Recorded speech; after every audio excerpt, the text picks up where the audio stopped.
Greetings and salutations, and welcome to Radio Dayz, a podcast radio program that delves into the world of terrestrial radio. It's DJs and on-air personality, and you, all fans of radio as a medium. Here's your host, Ron. Hello and welcome to Radio Dayz The Podcast. You can hear this podcast on Buzzsprout and all the major podcast platforms. You can also watch this podcast via YouTube and at ronrobinsonstudios.com. FYI, I have some amazing guests coming up for you in the weeks and months ahead who will tell their story and discuss their careers in and around radio. So please don't forget to make Radio Dayz The Podcast a place you come back to every week. Doing something a little different today, bit of a specialty show, and then that topped with some true technical difficulties we had recording this program. In today's episode, which is brought to you by Radio Dayz the Movie and Team 71 Mortgage in Shelby Township, we're going to be taking a dive into old-timey radio.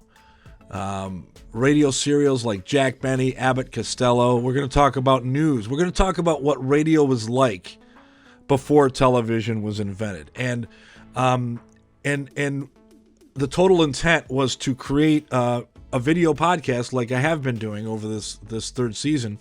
But it's kind of weird that we've had technical difficulties for different reasons, and you can't make this stuff up, guys. Bob, his video feed is not working, and mine is not either. So although there is a video for this, you're not seeing us talking into the microphones, which is just as good because we're talking about radio before TV, aka video, was a thing. I've blown through my entire intro simply because I had to explain that. But my guest today, I'll just bring him in. As I mentioned, today's topic is the medium of radio before television was invented. What was on the radio before TV? So to help me do this today, I want to bring in a gentleman who we featured in episode 28 of season 1. We talked about his career. A man I worked with at Specs Howard School of Broadcast Arts. Right now, currently, my guest is hosting a program on WHFR.FM 89.3 in Dearborn on the campus of Henry Ford College. Ladies and gentlemen, please welcome Mr. Bob Burnham. Bob, how are you, sir? Hello again. We're glad to be here and ready for whatever adventure this brings to us. I think it's funny. I spent quite a bit of time, which is embarrassing, having you on as a guest, and my video feed's not working because you told me your feed wasn't working. We couldn't get it together, and here I think it's just fitting because we're talking about a subject of it's pretty much the theater of the mind. There's no video, and there wasn't video before television, which brings me full circle to you at what you're doing. Before we get into today's topic, let's talk about what you're doing at WHFR-FM, because that's why I have you on, is some of your programming is old-time radio, serials like Jack Benny. Talk about that, if you would. What are you guys doing over there as far as, because it's not particularly, per se, radio that was programmed before TV, but it is old-time radio. What are you guys doing over there at Henry Ford? We do a lot of stuff at Henry Ford. It's primarily a music focused show. They do a lot of independent artists that you can't hear anywhere else. And old-time radio, meaning comedies, adventures, dramas, and all of that, is really not heard on radio either. So, what an ingredient to drop into their format. So I came along to WHFR about 5 years ago, more or less, kind of as a volunteer to produce this program once a week. And then, of course, COVID came along, and that put us into a classical format for about a year and a half. And then we came back, shall we say, with a vengeance. And eventually they said, well, how about if you also do some scary stuff on Halloween? So we did that starting in October, playing Inner Sanctum, suspense, those kind of things. The Strange, Dr. Weird. So we started last October, and it's like, real quick, what kind of feedback were you getting from listeners when you were playing this?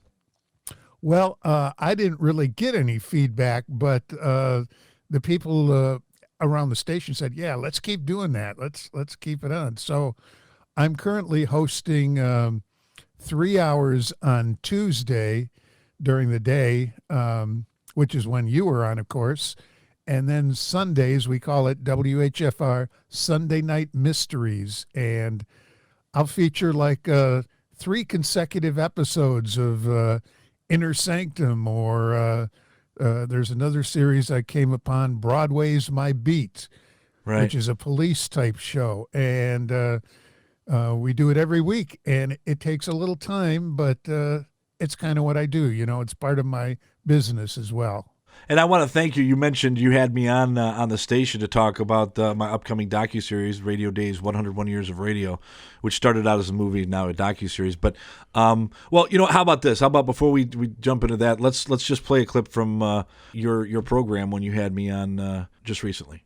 To those of you listening, we have been speaking with Ron Robinson, and you can hear all these tons of interviews, podcasts, clips, video and audio by just going to ronrobinsonstudios.com. One of the scary shows that started here was The Hermit's Cave. Yeah. That started at WJR back in the day. And also the Lone Ranger.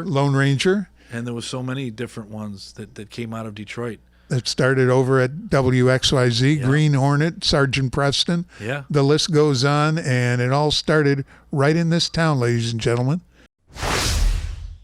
All right, so there you go. So that's a clip from your program. But I have to tell you, while I was driving in to do that appearance on your program, again, thank you so much for having me on. I want to say that I was listening to some of the programming, and I got very familiar with it while I was doing this docuseries. The early days of radio is Jack Benny. Like, he really took over the country, didn't he? He was legendary, and a lot of comedians of today credit Jack Benny. He was a master of timing, and that was his thing. He was on Johnny Carson and some of the late night hosts, and David Letterman would often say, he's like the holy grail of comedy, so to speak, because his wit was so dry, and he had this caricature of himself that he was a real cheap, kind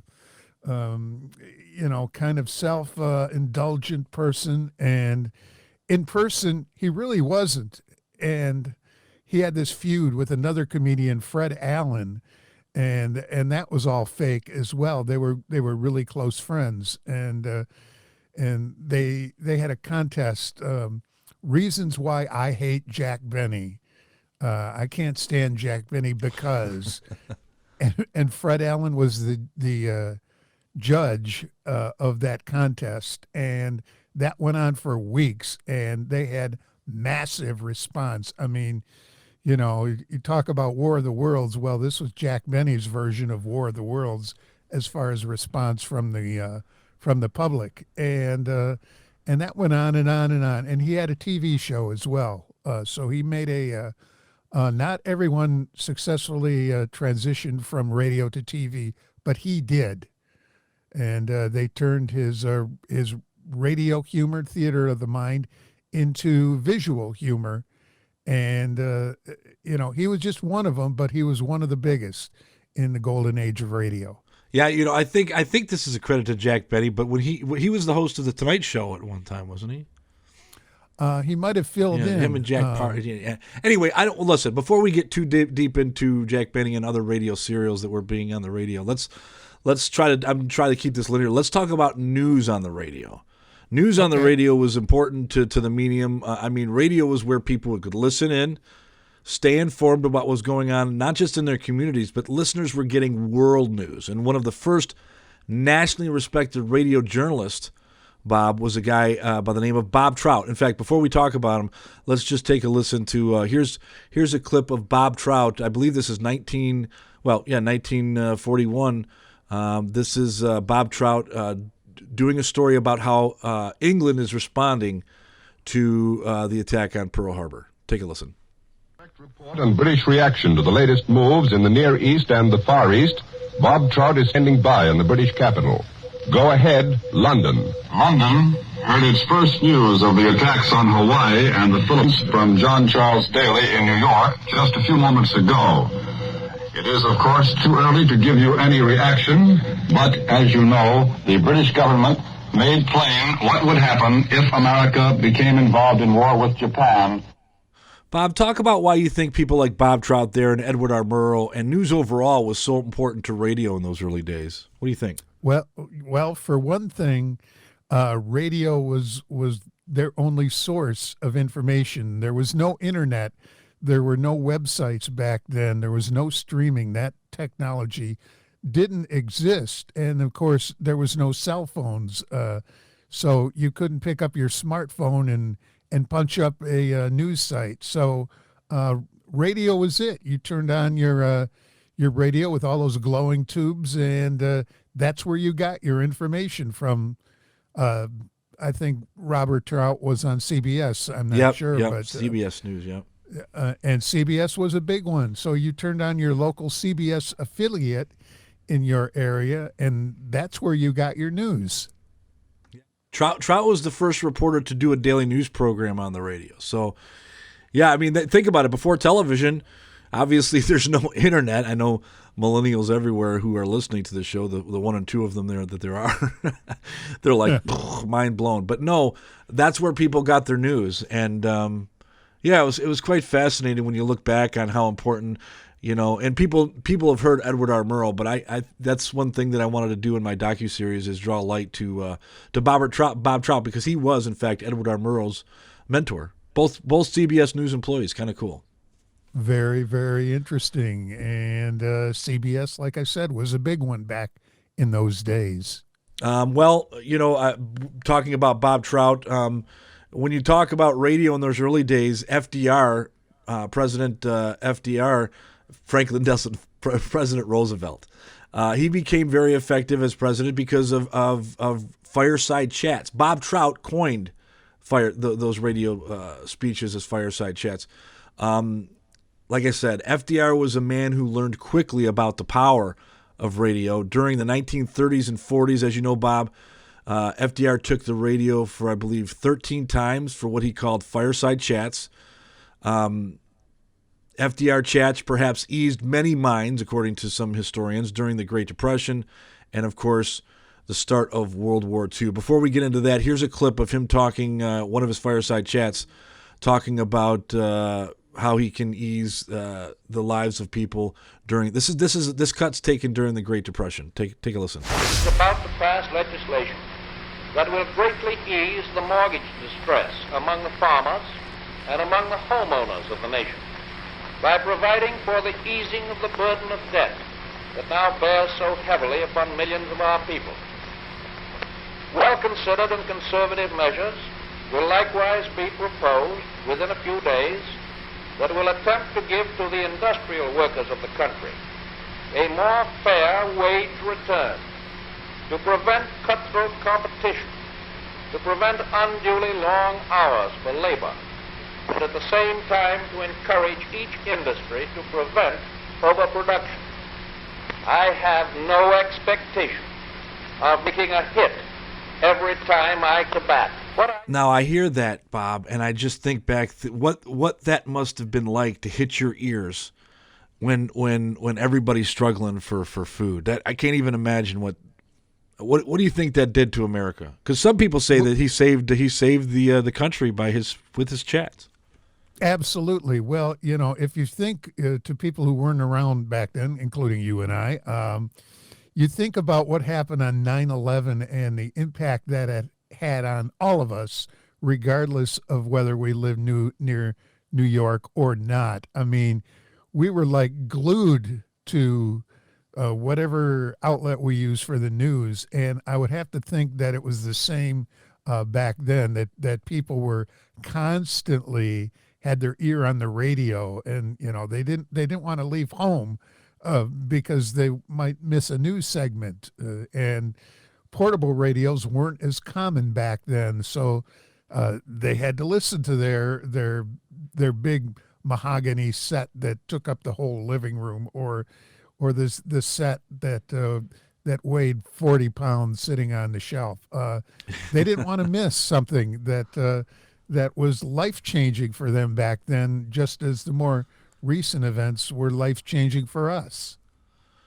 Yeah, I mean, that's a good way. That's a good analogy. I mean, it was taxing on American people at a different level, but nevertheless, when you think about the Depression or what that must have been like when the dollar crashed, and people, I mean, there was a sense of hopelessness, and then here is this kind, grandfathery voice on the radio telling you, everything's going to be all right. You just got to hang in there, and it's to me, it's I don't think a lot of people can fathom that kind of impact happening at that level even today. Yeah. I mean, they're thinking, well, we have no money. How are we going to get dinner for tomorrow? I'm out of work now. What do I do? Where's my next paycheck going to come from? I guess not from my employer that I worked for however many years. So it had to be tough. What I find interesting, and I was during the docuseries, one of the interviews I did was with Tim Kiska, big Detroit historian, radio, news, print, broadcasting, and journalist. You know him, right? Yeah. I've seen the feature. Yes. Well, talking with him, I learned that the collapse actually started in Detroit. Huh. And wow. I didn't know that. I mean, that was news to me, but it doesn't surprise me because, Detroit was, I think it was the fourth or fifth largest city in the country at that time, maybe even higher. I don't know. It made an impact. City. One person, you talk about political conflict. One person that had no qualms about, maybe not going along with FDR's, New Deal and not necessarily buying, his restructuring of how things should be, was Father Charles Coughlin. What do you know about Father Charles Coughlin? I know that he originated from the shrine of the Little Flower over on Woodward Avenue. Yeah. And the reason I know about that is because I had a client who had a radio studio up there when they owned one of the Detroit area radio stations. And I was among the engineers who helped to build that. And I think I was up there when they did a few broadcasts from the shrine of the Little Flower. And that was eerie. That was a scary place. So I can imagine what it was like back in the day when. What do you mean eerie? Talk to me about that. That's interesting to me. It was just, I mean, that facility is filled with mazes of rooms that go everywhere. And it was hard to find the studio if you didn't know exactly where it was. It was just like an area from where they did the preaching, and almost like a mini cathedral, a stadium of sorts. And that's where he did his broadcasts. And it was just, it just felt eerie. It was almost like I could feel what went on decades and decades ago, because it was dimly lit and a lot of dark wood everywhere. Wow. So there was was it like a doomy dark? I mean, because that's pretty specific. Almost. Let's put it that way. And then the people I was doing work for, they were a great religious group. They were Catholics, but they were extremely dedicated to what they were doing, and that combined with the atmosphere of what was going on there and what had gone on there maybe 50, 60 years ago or whatever, and it was the same structure once you get inside, it was just it changed your mood once you got in there. Yeah. And a lot of people know who Father Charles Coughlin is, and a lot of people don't. And for those who don't, Father Coughlin was arguably the first celebrity that was spawned from radio, because he went on WJR 760, Yep. WJR in Detroit, and I think he started in 1929. I think I'm right about that. But he went on the air to protest a burning cross that was placed on the church. I mean, that's why he started his broadcast. I mean, that was the whole reason why he went to the airways. Well, eventually, he was like 35 million people a week around the country were listening to Father Charles Coughlin, and he grew into he had this huge following, but somewhere along the line, he became kind of an anti-Semite. He became a Hitler apologist, but even still, Right. he was a very polarizing figure. In fact, WJR became they started WJR, the Goodwill station. That became to offset all the negative pub that they were getting because of, his anti-Semitic rhetoric. But Right. here's the thing. Here's what's interesting about it. When he was on the radio, FDR actually invited him to the White House because he thought, he's, kind of like they can benefit one another. But eventually they had a falling out, and it became so heated. But before we go any further, here's a clip of Father Charles Coughlin where he's denouncing FDR's New Deal. Check this out. And therefore choosing right instead of might, choosing to be on the side of justice instead of on the side of modern capitalism with its intermingling with socialism and communism, I stand before you tonight to warn you, careless of what the future holds to me, that this relief that has failed to relieve by pounding up its taxation, by doubling its assessment upon the payrolls of the nation, by finding its way into the grocer shops where you purchase your food, this relief that lives upon a suckers, taking from the people every penny they own, is due to crumble and fall before 1 year from this April. You think you know what depression is? You people living on the WPA envelopes. WPA envelopes filled partly from the money confiscated from industry and commerce and from the envelopes of those who are working. How long can that last? It can't last forever. There's no bottomless pit to that spending. You WPA workers and those of you who are living upon the dole system, how long can it last for this Federal Reserve Bank to invent and coin and issue its own bogus money against the debts of a nation, and then when the bond market drops as it's dropping now, print more fresh $5 bills to buy in its own bonds? Oh, there's a law of compensation, and there's an accounting to be held, an accounting that shall make the Depression of 1929 seem as a prosperity. Hanging by the edge of their speaker cones. Right? It's interesting because coming up, the FDR's New Deal was taught to us in school as a good thing. But doing this documentary, I realized that not everybody liked it. And Right. some people were vocal against it, but Father Coughlin, I think him and FDR, just made perfect enemies. It was the first, the first Hulk Hogan versus Andre the Giant, if you will, the first political battle, and I think people forget about that sometimes. That was a very heated political feud that went on between those two. But yeah, much like we were talking earlier. There's no video. This is where you're getting your news and information. And when you hear these things on the radio, what goes through your mind as someone who might have been listening in the 30s? It had to be really, really intense. I mean, much more serious than the Jack Benny, Fred Allen feud, because that was all put on, and that was just for laughs. Well, this was hardcore serious news type stuff, and this wasn't a drama or a scripted play. This was reality. This was life.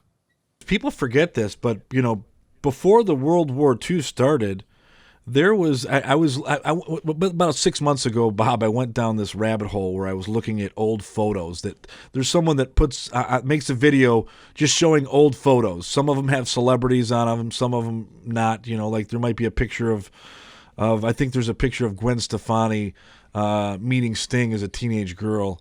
Not Sting a teenage girl, but Gwen is a teenage girl. You know what I mean?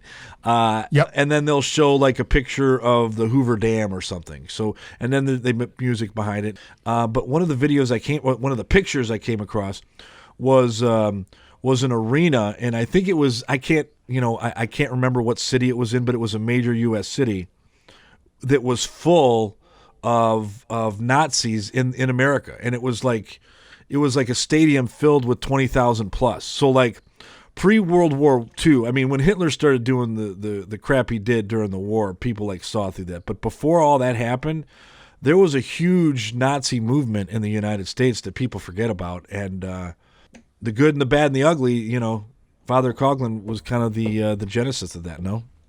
Yes, that is true.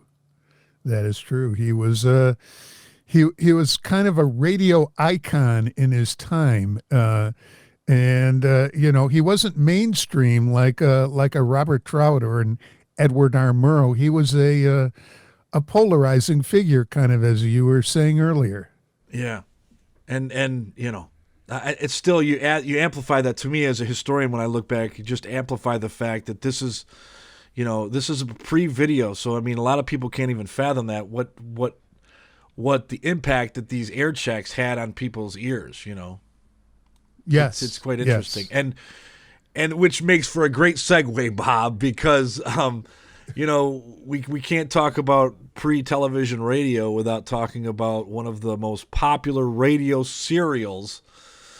Arguably of all time. I don't know if it's even arguably. I mean, I think they're there, and that's the War of the Worlds. It was a part of the Orson Welles Mercury Theater series, and I think the Mercury Theater had been on a year or two or three before that play hit the airwaves, and there's been conflicting information more recently of what kind of impact that particular script had, but there's been a lot of effort to preserve the recordings, and there's an individual I know of who believes he owns Orson Welles' personal copy of The War of the Worlds, but the impact... Come on. Yeah. For sure, really, seriously.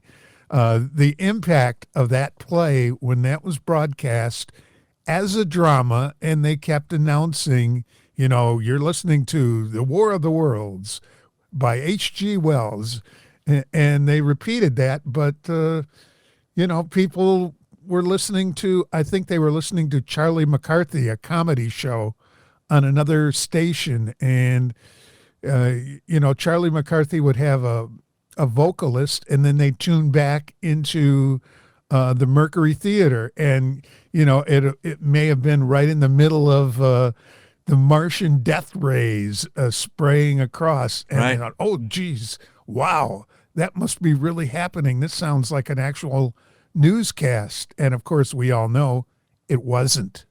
Well, this is a good time to, I think, play a clip from War of the Worlds. Take a listen. I have been requested by the governor of New Jersey to place the counties of Mercer and Middlesex as far west as Princeton and east to Jamesburg under martial law. No one will be permitted to enter this area except by a special pass issued by state or military authorities. 4 companies of state militia are proceeding from Trenton to Grover's Mill and will aid in the evacuation of homes within the range of military operations. Thank you. You have just been listening to General Montgomery Smith, commanding the state militia at Trenton. In the meantime, further details of the catastrophe at Grover's Mill are coming in. The strange creatures, after unleashing their deadly assault, crawled back in their pit and made no attempt to prevent the efforts of the firemen to recover the bodies and extinguish the fire. The combined fire departments of Mercer County are fighting the flames which menace the entire countryside. We have been unable to establish any contact with our mobile unit at Grover's Mill, but we hope to be able to return you there at the earliest possible moment. In the meantime, we take you to... Just one moment, please. Ladies and gentlemen, I have just been informed that we have finally established communication with an eyewitness of the tragedy. Professor Pearson has been located at a farmhouse near Grover's Mill, where he has established an emergency observation post. As a scientist, he will give you his explanation of the calamity. The next voice you hear will be that of Professor Pearson, brought to you by direct wire. Professor Pearson. Of the creatures in the rocket cylinder at Grover's Mill, I can give you no authoritative information, either as to their nature, their origin, or their purposes here on Earth. Of their destructive instrument, I might venture some conjectural explanation. For want of a better term, I shall refer to the mysterious weapon as a heat ray. It's all too evident that these creatures have scientific knowledge far in advance of our own. You know, Bob, I spent most of my adult life wondering how people could fall for that. And then I was in my mid-30s and I was watching a documentary about the World of Worlds. And it was put on by a community college, I think somewhere in Ohio. And forgive me, I can't remember what it was called. I feel horrible about that because it was such a good doc. And what it was this college was reenacting what famous people were, what not famous people, but people famously had said, you know, while they were fearing that the aliens were, you know, landing on Earth and taking over. And the things that they were pointing out after I was for example, that program that you're just talking about in the Mercury Theater was like the second most listened to show in the country. There was another one that was more popular. And what happened was when the more popular program on a different radio station went to a commercial, guess what happens? You turn the knob, right? Yes. Well, what was happening is they were turning the knob, and when they were getting to the station that played that, they were coming out of the music, as you said, it was almost like dinner theater on the radio. But they would, when they tuned in, it happened to be at the time when the news reporter on the ground was talking about this is happening. And so because radio was a place where people also got their news, you know, if you tuned in, you were getting a shocker that the aliens were here. So my point is I went from not understanding how people fell for it to not understanding how more people didn't fall for it because of that very reason. Exactly. And another thing to consider, that voice in that clip of so-called Professor Pearson, that was Orson Welles himself, who was an extremely well-known radio actor at the time and producer, and he was regarded kind of as a boy genius as far as radio was concerned. And he was also one of the original voices of The Shadow in the... yes, that's right. Yes. And they didn't notice that Professor Pearson, quote unquote, was actually Orson Welles playing a dramatic role. Yeah. Yeah. And man, what a career he made for himself. He went on and made what people call the best and worst movie of all time, Citizen Kane. But yeah, so he was a master storyteller, and he utilized the theater of the mind, which was what radio was all about.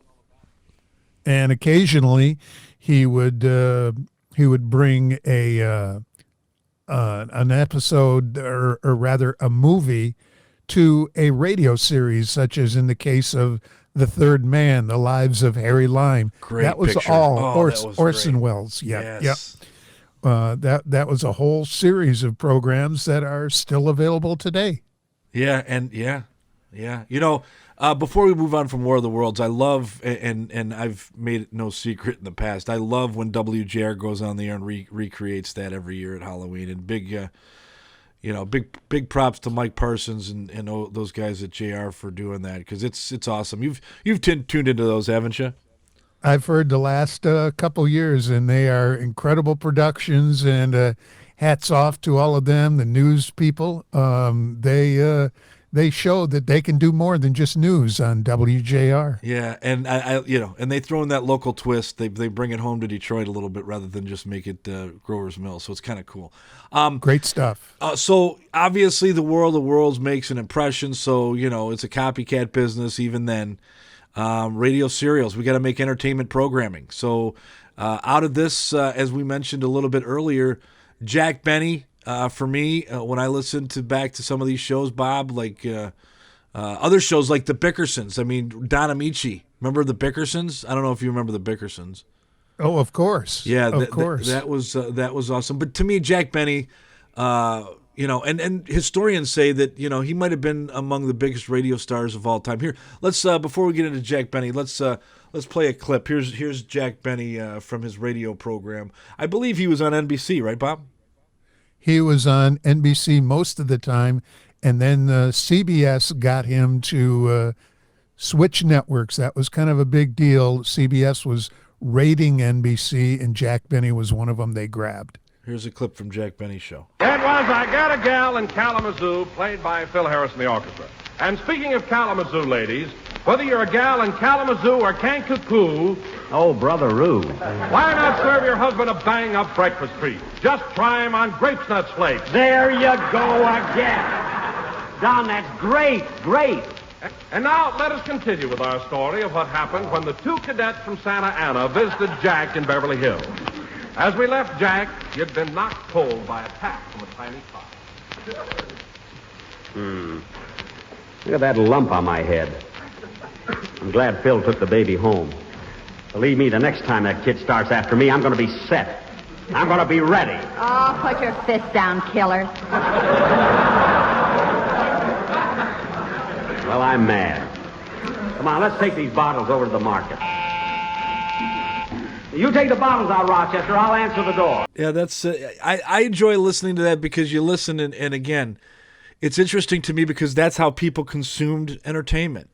I think it's an insight to what people were living, how people were living their lives, and what they cared about in the 30s and 40s.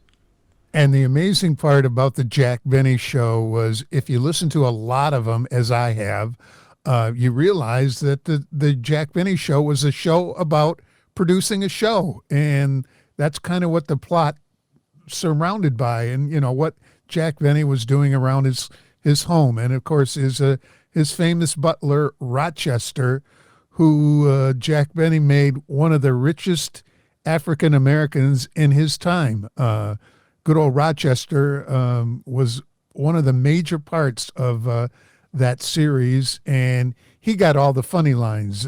Jack Benny just was the straight man. Yeah. Yeah.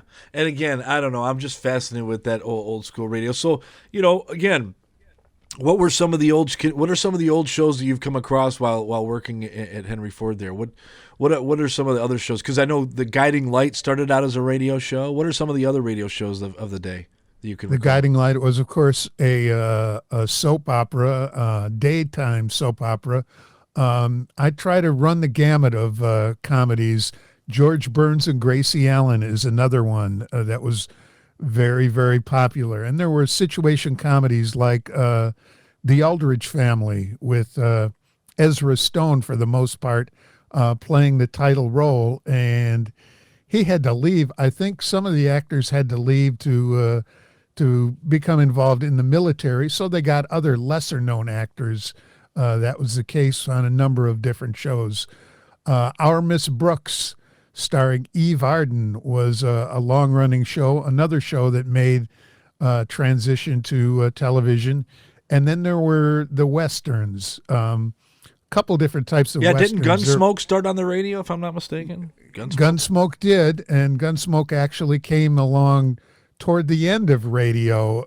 I believe in 1949, they did a audition.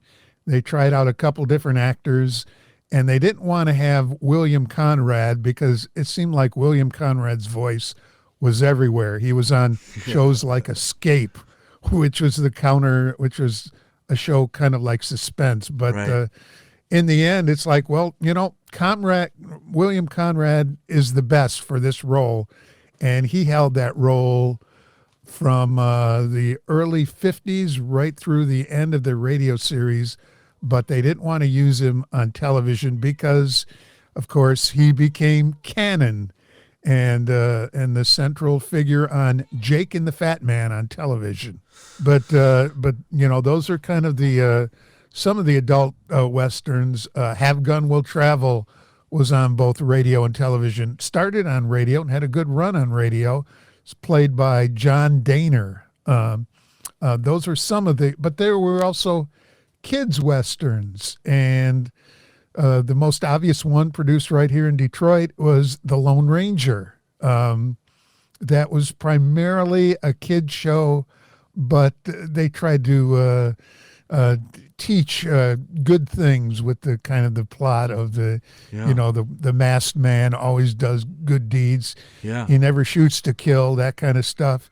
He has his faithful companion is an Indian by the name of Tonto. Primarily a kid show, but then they did other shows like Sergeant Preston of the Yukon and the Green Hornet. Yeah, the Green Hornet. That was a big radio program out of Detroit, right? Out of Detroit, right out of WXYZ. And George W. Trendle was responsible for all of that. And what I find fascinating about that, let me interject something real quick, Bob. What I find is when they were doing those shows, they would do them for Detroit and the East Coast. They would do the show, whether it be the Green Hornet or the Lone Rangers or some of the others that were coming out of Detroit, and then they would go to dinner and then come back and do it again for the West Coast. So it would be a different show, and that's how they did radio. Yeah. It wasn't necessarily just playing back a recording, because that was a lot more expensive to make a recording back than what it is today. Because they were using 16-inch transcription records, which is kind of how we can still hear all those shows today. Is there's people specializing in that, but I digress. So we're gonna do it live. We're gonna do it live. Yeah. Do it live. Let's just do it again. And that part where you messed up on that, or sound effects were missed, we're gonna try to do it better for the West Coast. Yeah, that's awesome. And then of course on the West Coast it was the opposite. I'm fascinated with advertising on radio. Pre-television, because talk about utilizing the theater of the mind. I'm fascinated because again, when you listen to these radio commercials that were going on in the 30s, 40s, and 50s, because radio, television came around in the 50s, but I don't think it was in every living room until the 60s. So it took a while for people to get off the radio. So people were still listening to the radio. But my point is the advertising that you hear is a true. It's a true window shield into what people were doing and what they cared about in the 30s, 40s, and in the 50s. Here, I'll give you an example. This is I went through a lot of commercials to play one, but I just some of these cigarette commercials just make me laugh. Bob, check this. This is an L&M. Remember the cigarette L&M? Liggett and Myers. Yes. Is that what it stands for? Really? Yep. I didn't know that. All right, here's an L&M radio commercial from the late 40s, early 50s. Do you mind if I light a cigarette? Why don't you live modern? Have an L&M. Enjoy the full, exciting flavor of modern living. Smoke L&M through the modern miracle of L&M's Pure White Miracle Tip. Pure white inside, pure white outside, comes full and exciting tobacco flavor. L&M tastes richer, smokes cleaner, draws easier. So light up, free up, let your taste come alive. Make today your big red letter day and start to live the modern way. Live modern. Get L&M today. Got to have the big finish, Bob. Got to have the big finish with the jazz hands. Get your. They make it sound like smoking an L&M makes it a red letter day. Yeah, and some of the cigarette commercials would have doctor's endorsement that so-and-so doctor says less irritation from throat irritation from this particular brand. And they were serious. And they had white coats in there with Pall Malls in their hand. I smoke Pall Mall. that's Dragnet was a big one as well for those type of commercials, and they would always have Jack Webb at the end saying, well, I smoke Fatima, shouldn't you? And he would go on and on. Well, it turns out, ironically, Jack Webb died of lung cancer. So just the facts, man. That's horrible. Yeah. right. He later became famous on TV because he was. He did Emergency. Yes, I remember that. But before that, didn't he do a show before? What was the show he did?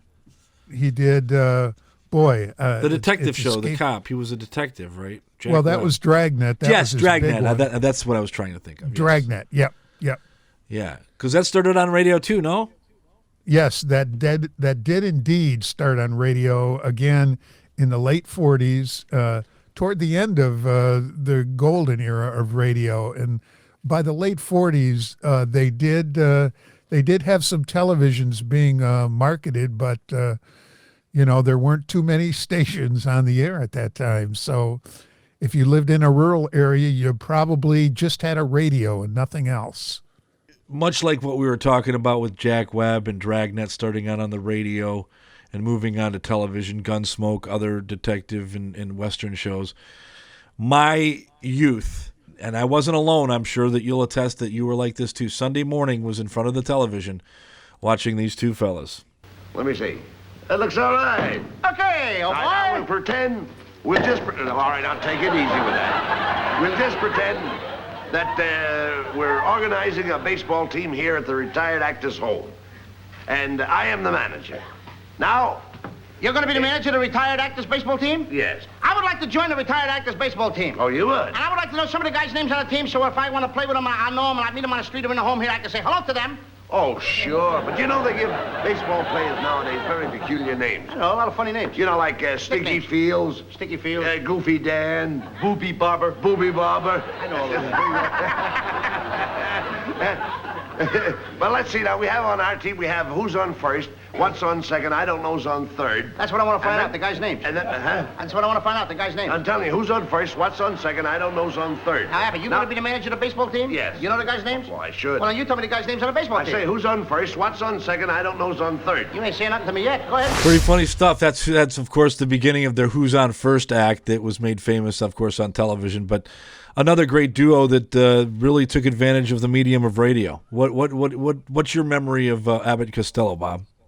Well, obviously their most famous was the Who's on First routine. They also did a kids version. I think it was on Saturday on radio, called the Abbott and Costello Kids Show, believe it or not. And there's a few of those shows floating around today as well. But kind of their radio show almost mirrored the characters that they had on film, interestingly enough. Well, I took very good interest in. Do you remember they met Dracula on one episode, or they Frankenstein on another episode? So there was always some mystery. And but I tell you, I remember they did a show called the Hatfield, the Winfields and McCoys, and I always felt slighted with that because I'm a descendant of the Hatfields, believe it or not. I don't know if I shared that with you, but yeah, I'm like a distant cousin, but I'm a descendant of the Hatfields, and I was always fascinated why they changed it to the Winfields and McCoys instead of what it was, which was the Hatfields. And I'm sure I never understood why they did that. But you remember that episode when they made peace between the Winfields and McCoys? Oh boy, that was an interesting one to say the least. What do you remember about that? Because that's the kind of shows that they would just put themselves, whether it was that situation or another situation with Dracula, they just put themselves, in comedy situations, and it was just like the straight man and the comedy fool, and it was magic. No. Well, they would come up with a plot. I just can imagine their brainstorming sessions with whoever wrote these things. It's like, well, how about if we do this, and then maybe we'll do that, and then they would interject the characters into those plots, and because of their level of talent and their camaraderie between Bud Abbott and Lou Costello, they took it to another plane. I would have to guess that some of those routines were not scripted. Yeah. Oh yeah. And they just, after a while, it was like watching artists. They were just bouncing off of each other. So, all right. Before we wrap up, let's talk about this. This whole episode is about what radio was like before television. Obviously, television emerged as in the 50s and became, a household thing in the 60s, and radio became something different. But in your purview, Chapter 1 being pre-TV, Chapter 2 being post-TV through maybe 2000, what, in your purview, were some of the biggest differences between those two hugely different eras in the history of radio? Well, kind of some of the obvious things, these shows that we're talking about, the dragnets, the suspense, whatnot, required massive budgets. And there was also a change in advertising. They couldn't sell a single sponsorship to one company. We talked about the cigarette companies. Those were huge companies, and they could afford to sponsor the whole show. So what happened during the latter years was they had to get multiple sponsorships and find other ways to reduce the cost of producing radio. So the obvious thing was, well, let's just play music. And that was, as we all know, that was what brought about the disc jockey.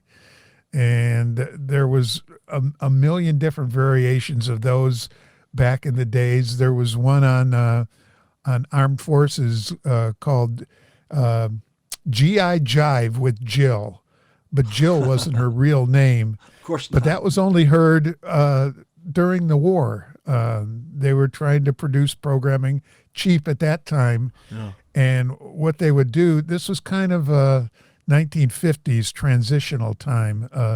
They would get American programs and take out all the advertising because the War Department didn't want to have advertising running on their airwaves. So they did that. But G.I. Jive with Jill was one of their early disc jockeys. But the Armed Forces, we hear them all today because radio collectors are circulating those shows. But I'll tell you, the advertising changed. They just decided, let's play music and fill it up. And soon the era of the DJ came out. And a 1960s DJ sounds different from a 1970s DJ, which sounds different from the 80s, 90s, and today. Right. It's evolved for sure. It is totally evolved. And with me, I just roll with the changes, whatever is appropriate. But I like to listen to them all because they're historical documents. And it's quite interesting because, we were talking about a cast coming back to do a show twice, the same show twice for different time zones. But Yes. in addition to those actors, there's musicians, there's directors, there's writers. It's a huge undertaking. And again, they're doing it live. We're going to do it live. So because, it costs so much to put that together and it's not cost effective. So there's that aspect of it.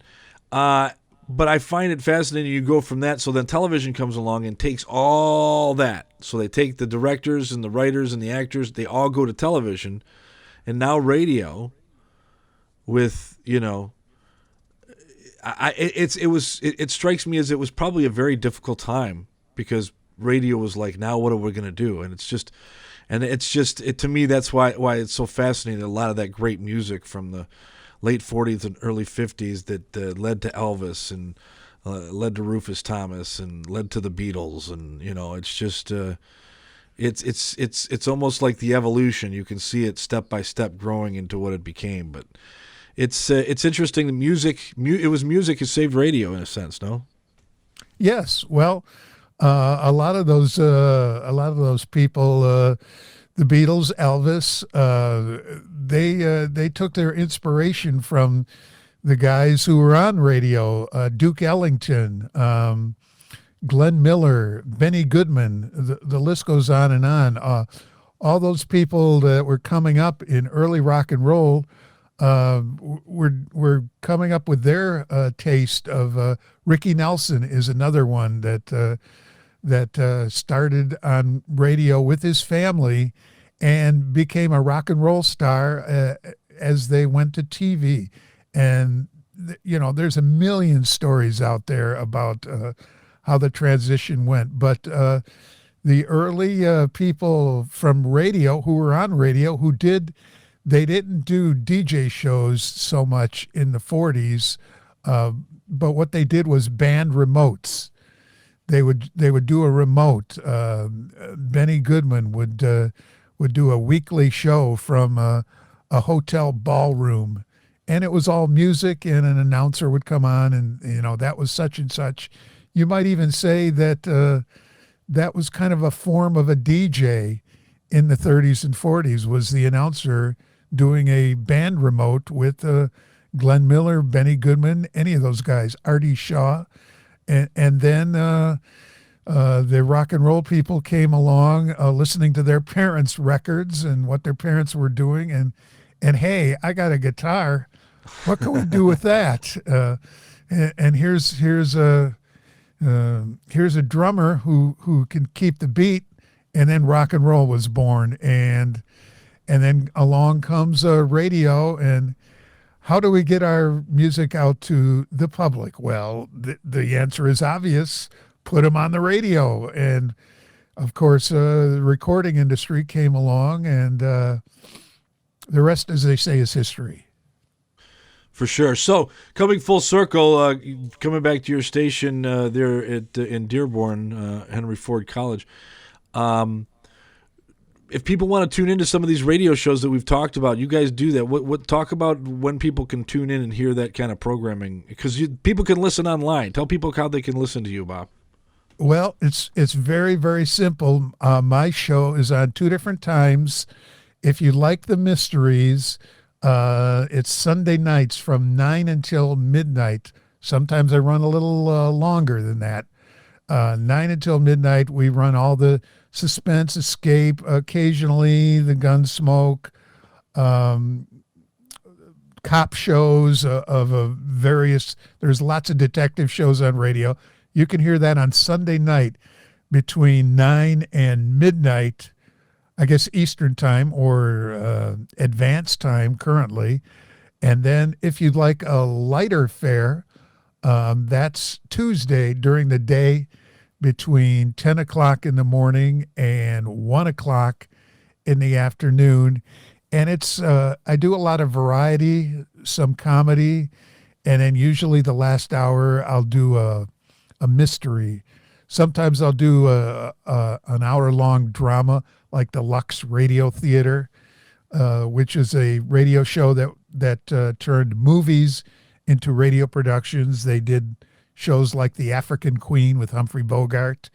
I do those during the Tuesday show, which again is 10 in the morning till 1 o'clock in the afternoon. And if you want to listen online, the website is whfr.fm. There's no com, there's no edu. It's whfr.fm. And we were one of the first radio stations that decided, hey, let's do a .fm.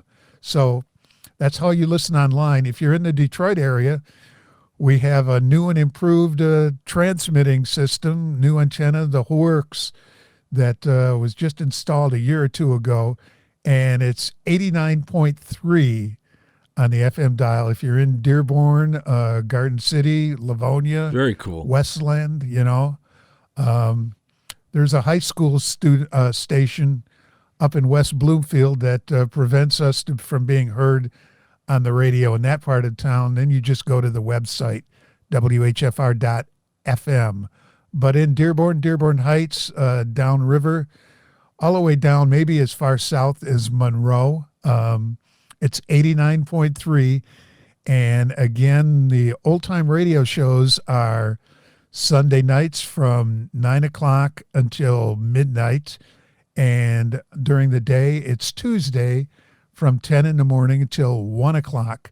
And the rest of the time, you're going to hear a really wide genre of music. And if you pick it up in the middle of the night, it's classical. And probably the only station in the Detroit area that's broadcasting classical. So very nice. That's after midnight, between midnight and like 6 in the morning or something. So that's WHFR, as we say, the station making waves. Of course, all stations make waves, but we make them with a lot of local Detroit musicians and with some old-time radio as well. And if you are going to tune in and listen to some of that old-time radio that Bob and some of the others are playing at that location there in Dearborn there, I highly recommend tuning everything out. Don't listen to it in the background. Do yourself a favor, get into a quiet place, put your earbuds in, and just and let the radio show entertain you. And I guarantee you're going to get more out of it than if you just listen to it in the background. I think there's something to that because we mentioned the Worlds and WGR's rendition of it every year at Halloween time. This last year, I took the dog for a walk, Bob, and I had it. I put WGR on my phone and I had my earbuds in and I was listening as if it was 1939. Yeah. And I got so much more out of it and it was so much more entertaining for me. So if you're going to listen in to old time radio there, I recommend, don't cheat yourself out of that. So anyway, go ahead. Anything you want to add, sir? All I was going to say is if you want to take a long car trip somewhere, it's worthwhile to bring along some CDs or cassettes or whatever you play in the car and listen to this stuff because there is tens of thousands of hours of these shows available as well as online. There's some 24-hour internet stations that play this stuff around the clock. So of course, we want you to support WHFR, but you can get it in many different forms. Very nice. Bob, I can't thank you enough for coming on and sharing the duties with us. This has been fun. This is, again, I wanted to tackle this for a while because I've learned a lot about what radio was about pre-television, and this is a small insight. So, I'm glad you guys are doing that and carrying on that. There's a place where people can go and listen to that kind of radio program, and so thanks again for coming on with me. I appreciate you. Well, it's kind of what inspired me in the early 70s when it was done on another Detroit radio station. And it's like you say, you start to listen to it intensely and you get hooked. So that's how I started. And it's a pleasure to continue doing this and to share what you're doing with others as well. Thank you, Bob. Much appreciated. Thanks again to Bob Burnham, and thank you for checking out Radio Dayz, the podcast. Today's show, again, this episode is brought to you by Team 71 Mortgage Group. Are you looking to buy or refinancing your home or a home and have questions that need answers now? Call Brian Allure, 810-444-6466. That's 810-444-6466. Today's show is produced by Ron Robinson Studios. If you need professional marketing videos or professional photography, headshots, maybe you need drone video or photography, head over to ronrobinsonstudios.com. You can also hear previous episodes of Radio Dayz, the podcast, there as well. And if you'd like to learn more about the upcoming documentary series about the history of radio, it's called Radio Dayz with a Z, 101 Years of Radio. Click on the Radio Dayz, the movie clip under the documentaries tab at ronrobinsonstudios.com. Thank you again for checking out the show. Hope you enjoyed it. And again, I apologize for the video snafu, but it was kind of fitting that we were talking about radio pre-video, because here we are. It happens. The show must go on. Hope you enjoyed today's program. Until next time. You can't go. All the plants are going to die.